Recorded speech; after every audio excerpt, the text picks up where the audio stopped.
Alam niyo po ba, nasyonal ang kahirapan ng mga tao sa isang bansa? Ang tawag dito ay predatory governance, galing sa konsepto ng Alam niyo po ba na ayon sa isang libro na maaaring intensyonal ang kahirapan ng mga tao sa isang bansa? Ang tawag dito ay predatory governance, galing sa konsepto ng Selectore Theory sa librong The Logic of Political Survival. Ayon sa libro na ito na ang mga tao na nasa gobyerno ay usually binibigyan ng pansin ang kanilang political survival over sa kapakanan ng maraming tao. At dahil dito, intentional nilang pinapahirapan ang mga tao at ang kanilang poor decision-making sa gobyerno ay talagang ginagawa para sila ay ma-re-elect ulit.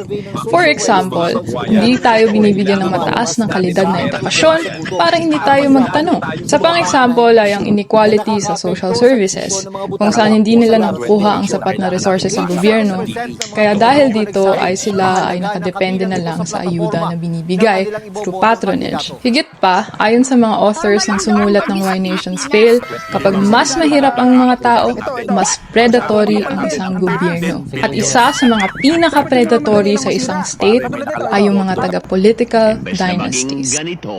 Mas marami po ang matitino at mahuhusay na mga tao sa DPWH.